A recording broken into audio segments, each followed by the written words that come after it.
কালপুরুষের ষষ্ঠ রাশি রিসেন্ট কেতুর প্রভাব থেকে মুক্ত হয়েছেন আপনারা।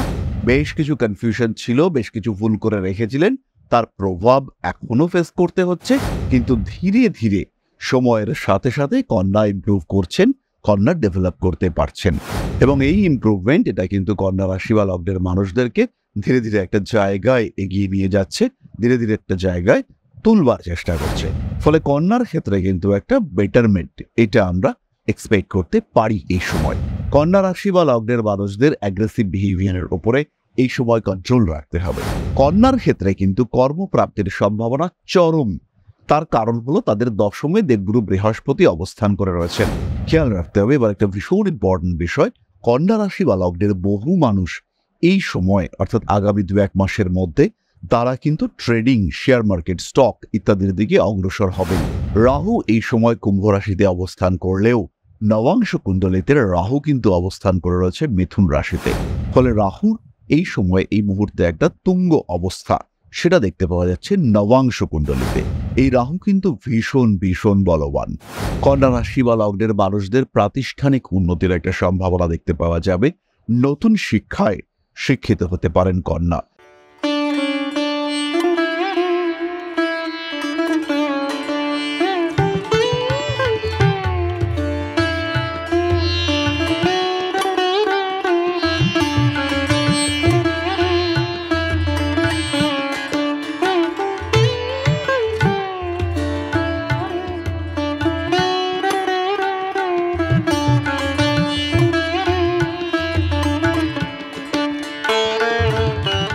নমস্কার, ঋষিবাণী ইনস্টিটিউট অফ ভেদিক অ্যাস্ট্রোলজির পক্ষ থেকে স্বাগত জানাই আজকের জ্যোতিষ আলোচনায়। আমি শান্তনু আপনাদের সঙ্গে।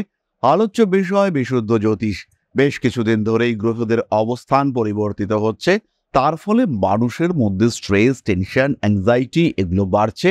আশেপাশে আমরা দেখতে পাচ্ছি বিভিন্ন ক্ষেত্রে যুদ্ধ, বিগ্রহ, অ্যাক্সিডেন্ট, আঘাত, হঠাৎ দুর্ঘটনা ইত্যাদির প্রবণতা।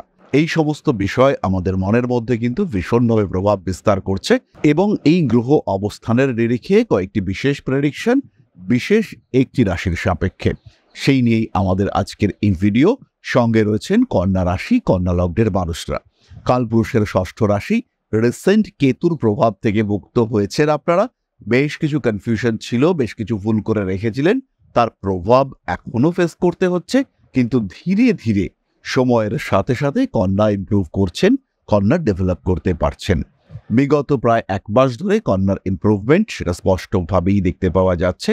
এবং এই ইমপ্রুভমেন্ট এটা কিন্তু কন্যা রাশি বা লগ্নের মানুষদেরকে ধীরে ধীরে একটা জায়গায় এগিয়ে নিয়ে যাচ্ছে, ধীরে ধীরে একটা জায়গায় তুলবার চেষ্টা করছে। ফলে কন্যার ক্ষেত্রে কিন্তু একটা বেটারমেন্ট এটা আমরা এক্সপেক্ট করতে পারি। এই সময় ফিনান্সিয়াল এবং ফিজিক্যাল ডেভেলপমেন্ট এটা কন্যার ক্ষেত্রে দেখতে পাওয়া যাবেই। এটা আমাদের প্রেডিকশনের মূল বিষয়বস্তু নয়, আমাদের প্রেডিকশন কিন্তু একটু অন্য ধরনের বিষয় নিয়ে। প্রথমেই কন্যা রাশি বা লগ্নের মানুষদের খেয়াল রাখতে হবে যে এই টাইমে কিছু রং ইনভেস্টমেন্ট হয়ে যেতে পারে। এই সময় কিন্তু কিছু ভুল সিদ্ধান্ত, কিছু ভুল মানুষের সাথে আপনার পার্টনারশিপ, কিছু নতুন ইনভেস্টমেন্ট সেটা আপনার অর্থনৈতিক অবস্থাকে কিছুটা ডিগ্রেডেশনের মধ্যে ফেলতে পারে। দ্বিতীয় বিষয়টি হলো এই সময় কন্যা রাশি বা লগ্নের মানুষদের বিয়ের কথাবার্তা এগোবার একটা সংযোগ দেখতে পাওয়া যাবে। বিবাহিত জীবনে অগ্রসর হওয়ার পথে, এই কথাবার্তা ফাইনালাইজ হওয়ার পথে কিছু কিছু মানুষ প্রতিবন্ধকতা সৃষ্টি করবে। এই মানুষগুলোকে নিজের জীবন থেকে একটু দূরে সরিয়ে রাখার চেষ্টা করতে হবে। অর্থাৎ আপনি যে বিয়ে করতে চলেছেন, বিয়ের কথাবার্তা এগোচ্ছে, এটা বিশেষ প্রচার এটা কিন্তু একেবারেই করা যাবে না। কন্যা রাশি বা লগ্নের মানুষদের যতটা সম্ভব অস্থিরতা থেকে নিজেদেরকে দূরে সরিয়ে রাখার চেষ্টা করতে হবে। তাদেরকে স্টেবল লাইফ লিড করবার চেষ্টা এটা অবশ্যই করতে হবে। কন্যা রাশি বা লগ্নের মানুষদের অ্যাগ্রেসিভ বিহেভিয়ারের উপরে এই সময় কন্ট্রোল রাখতে হবে। পরবর্তী বিষয়টি হলো চাকুরি, কর্মক্ষেত্র। কন্যার ক্ষেত্রে কিন্তু কর্মপ্রাপ্তির সম্ভাবনা চরম। তার কারণ হলো তাদের দশমে দেবগুরু বৃহস্পতি অবস্থান করে রয়েছেন। তবে এই সময় কিন্তু নবাংশ কুণ্ডলিতে দেবগুরু বৃহস্পতি নিচস্থ অবস্থায় রয়েছেন। এটা কিন্তু একটা অবশ্যই দুশ্চিন্তার কারণ। এবং এই বৃহস্পতির কারণে কর্মক্ষেত্রে কিন্তু একটু ডিপ্লোম্যাটিক অ্যাটিটিউড এটা বজায় রাখতে হবে, অন্যথায় কিন্তু আপনি কিছুটা সমস্যার মধ্যেই পড়তে পারেন। বাড়ির বয়স্ক মানুষজন এবং বাড়ির উপরে যাদের মোটামুটি নিয়ন্ত্রণ রয়েছে, অর্থাৎ বাড়ির সিচুয়েশনকে যারা কন্ট্রোল করেন, এই সমস্ত মানুষদের শরীর স্বাস্থ্য নিয়ে কিছুটা দুশ্চিন্তা থাকতে পারে। শরীরটা হঠাৎ করে খারাপ হয়ে যাওয়ার সম্ভাবনা এটা কিন্তু রয়েছে। কুটুম্বকুলে এই সময় আপনার গ্রহণযোগ্যতা বাড়বে। খেয়াল রাখতে হবে এবার একটা ভীষণ ইম্পর্টেন্ট বিষয়, কন্যা রাশি বা লগ্নের বহু মানুষ এই সময় অর্থাৎ আগামী 2-1 মাসের মধ্যে তারা কিন্তু ট্রেডিং, শেয়ার মার্কেট, স্টক ইত্যাদির দিকে অগ্রসর হবেন। এবং যদি তারা এই স্টক মার্কেট, ট্রেডিং ইত্যাদি ক্ষেত্রে অগ্রসর হয়ে থাকেন, সেই ক্ষেত্রে কিন্তু তাদের অর্থনৈতিক অবস্থার ইমপ্রুভমেন্ট দেখতে পাওয়া যাবে। ফিনান্সিয়াল ডেভেলপমেন্ট তাদের ক্ষেত্রে দেখতে পাওয়া যাবেই। এবং এই যে ফিনান্সিয়াল ডেভেলপমেন্ট তাদের ক্ষেত্রে আসতে চলেছে, সেখানে কিন্তু তাদের একটা স্টেবল ডেভেলপমেন্ট সেইটা দেখতে পাওয়া যাবে। এখানেও কিন্তু কন্যাকে ডিপ্লোম্যাটিক অ্যাটিটিউড বজায় রাখতে হবে। কন্যা রাশি বা লগ্নের মানুষ তাদের এই স্টক মার্কেটে ইনভেস্টমেন্ট এর আগে কিছুটা পড়াশুনো করে নেওয়া, কিছুটা রিসার্চ করে নেওয়া এটা অবশ্যই দরকার। তাদের ক্ষেত্রে কিন্তু বেটারমেন্ট, ডেভেলপমেন্ট ইত্যাদির সংযোগ স্পষ্টভাবে রয়েছে। রাহু এই সময় কুম্ভ রাশিতে অবস্থান করলেও নবাংশ কুণ্ডলিতে রাহু কিন্তু অবস্থান করে রয়েছে মিথুন রাশিতে। ফলে রাহুর এই সময় এই মুহূর্তে একটা তুঙ্গ অবস্থা সেটা দেখতে পাওয়া যাচ্ছে নবাংশ কুণ্ডলিতে। এই রাহু কিন্তু ভীষণ ভীষণ বলবান, তাই খেয়াল রাখতে হবে 6th হাউসে রাহু সে কিন্তু আইনি জটিলতা সৃষ্টি করতে পারে। এবং কন্যা রাশি বা লগ্নের মানুষ তাদের ফিনান্সিয়াল সেক্টর, অর্থ ত্রিকোণ সেটা কিন্তু বেশ কিছুটা ডিস্টার্বড হতে পারে। টাকা পয়সা অনেকটাই বেরিয়ে যেতে পারে এই রাহুর কারণে। সাবধানতা অবলম্বন করতে হবে। অস্থিরতা, জটিলতা এগুলো থেকে নিজেকে বাঁচিয়ে রাখার চেষ্টা এটা অবশ্যই করতে হবে কন্যা রাশি বা লগ্নের মানুষদের। কন্যা রাশি বা লগ্নের মানুষদের প্রাতিষ্ঠানিক উন্নতির একটা সম্ভাবনা দেখতে পাওয়া যাবে। নতুন শিক্ষায় শিক্ষিত হতে পারেন কন্যা। বিভিন্ন বিষয়কে এক্সপ্লোর করবার একটা মেন্টালিটি সেটা আমরা কন্যার ক্ষেত্রে স্পষ্ট দেখতে পাবো। কন্যা রাশি বা লগ্নের মানুষজন তাদের মধ্যে ওপেননেস এটাও বাড়তে দেখতে পাওয়া যাবে। স্বামী স্ত্রী সম্পর্কে বেটার করে তোলার চেষ্টা এটাও আমরা কন্যার ক্ষেত্রে দেখতে পাবো। ধীর স্থিরভাবে নিজের লক্ষ্যের দিকে এগিয়ে যাওয়ার চেষ্টা এটা স্পষ্টভাবে আমরা কন্যার ক্ষেত্রে দেখতে পাবো। কন্যা রাশি বা লগ্নের মানুষদের জীবনে কিন্তু উন্নতি আসছেই এবং যথেষ্ট উন্নতি আসছে। তাহলে বর্তমান পরিস্থিতি, বর্তমান অবস্থা এটা কন্যার জন্য কেমন তার একটা সাধারণ ধারণা কিন্তু আমরা পেলাম। জীবন মানেই গতি, জীবন মানেই সমস্যা, জীবন মানেই উত্থান পতন, জীবন মানেই সেই সমস্যাগুলো সমাধান করবার পুরোপুরি প্রচেষ্টা। বাধা বিপত্তি অতিক্রম করে নিজেকে নিজের লক্ষ্যের দিকে এগিয়ে নিয়ে যাওয়ার প্রচেষ্টা এটাই অ্যাকচুয়ালি জীবন। যাই হোক না কেন, সমস্যা যদি জীবনে আসে সমাধান খুঁজে বার করতে হবে। আর যদি নিজে সেই সমস্যার সমাধান সূত্র খুঁজে বার করতে না পারেন, সেই ক্ষেত্রে আমরা রয়েছি আপনার পাশে। জীবনের যে কোনো সমস্যায় কিংবা সমস্যা না থাকলেও জীবনের সাধারণ গতি অব্যাহত রাখার জন্য গ্রহণ করতে পারেন জ্যোতিষ পরামর্শ। জীবন বদলে যাবে এই বিষয়ে নিঃসন্দেহ থাকা যায়। তাহলে নিজের ক্ষেত্রটিকে আরেকটু বেটার করে তোলার জন্য, নিজের অস্তিত্বকে আরেকটু স্থিতিশীল করে তোলার জন্য অবশ্যই যোগাযোগ করুন আমাদের সাথে। উত্তর এবং দক্ষিণ কলকাতার সাথে সাথে এখন আমরা থাকছি আগরতলা এবং দুর্গাপুরেও প্রতি মাসে। এছাড়াও যারা জ্যোতিষ শিখতে চাইছেন, অ্যাস্ট্রোলজি নিয়ে পরবর্তী জীবন গঠন করতে চাইছেন, একটা জায়গা, একটা প্ল্যাটফর্ম তৈরি করতে চাইছেন, তাদের জন্য ঋষিবাণী নিয়ে এসেছে একটা কম্প্যাক্ট সিলেবাস, যেখানে জ্যোতিষের সাথে সাথে হস্তরেখা বিদ্যা, সংখ্যাতত্ত্ব এবং বাস্তুশাস্ত্র সবকটি বিষয় শেখানো হবে। এর সাথে সাথে রয়েছে short term taro reading course, যেখানে আপনারা ট্যারো কার্ড রিডিং শিখতে পারবেন এবং নিজেকে একজন প্রপার ট্যারো কার্ড রিডার হিসেবে প্রতিষ্ঠিত করতে পারবেন। তাহলে এবার আমরা চলে আসবো আলোচনার পরবর্তী পর্যায়ে, অর্থাৎ আপনাদের প্রশ্নে জ্যোতিষের উত্তর। তবে তার আগে ছোট্ট একটি বিষয় শেয়ার করতে চাইব।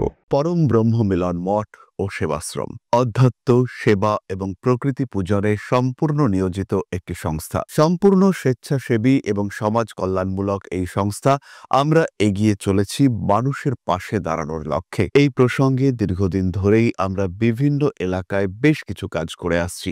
আপনাদের সহযোগিতা, আপনাদের পাশে দাঁড়ানো, আপনাদের হাতে হাত মিলিয়ে এগিয়ে নিয়ে আসার চেষ্টা, আপনাদের সহযোগিতা, আপনাদের পাশে দাঁড়ানোর প্রয়াস, এই সমস্ত কিছুই আমাদেরকে এগিয়ে এগিয়ে নিয়ে চলেছে, আমাদের পাথেয় হয়ে উঠেছে আপনাদের ভালোবাসা। বিগত বেশ কিছুদিন ধরেই আমরা বিভিন্ন অনগ্রসর এলাকায় কাজ করে চলেছি। কখনো আমরা শিশুদের মধ্যে শিক্ষা উপকরণ বিতরণ করেছি, কখনো আমরা পুজোর পোশাক বিতরণ করেছি, কখনো তাদের খাদ্যের ব্যবস্থা করেছি।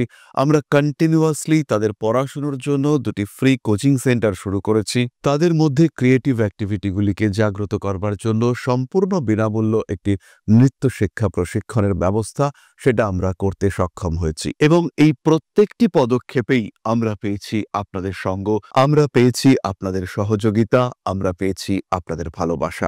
আমরা শীতকালে কম্বল বিতরণ করেছি, আমরা মায়েদের মধ্যে খাদ্য উপকরণ, পুষ্টি উপকরণ বিতরণ করেছি, আমরা বিতরণ করেছি ডেঙ্গুর সময় প্রচুর মশারি। এই প্রত্যেকটি কাজেই আপনারা ছিলেন আমাদের পাশে। বর্তমানে মানুষের ভালোবাসায় আমরা ধীরে ধীরে আরেকটু বড় হয়ে উঠছি। এই অবস্থায় বর্তমান পরিস্থিতিতে এই কাজগুলিকে আরো এগিয়ে নিয়ে যাওয়ার জন্য, সুষ্ঠুভাবে করবার জন্য প্রয়োজন একটি পরিকাঠামো। তাই আমরা চিন্তা ভাবনা করছি একটি আশ্রম ফরমেশনের, এবং এর জন্য প্রয়োজন জমি, এর জন্য প্রয়োজন পরিকাঠামো। তাই যারা আমাদের সাবস্ক্রাইবার রয়েছেন, যারা আমাদের ভিউয়ার রয়েছেন, যারা আমাদের ফলোয়ার রয়েছেন, যারা আমাদেরকে ভালোবাসেন, যারা আমাদের পাশে থাকেন, প্রত্যেকটি সহানুভূতিশীল মানুষের কাছে আমাদের অনুরোধ, সাধ্যমতো সামান্য পরিমাণে আপনারা এগিয়ে আসুন।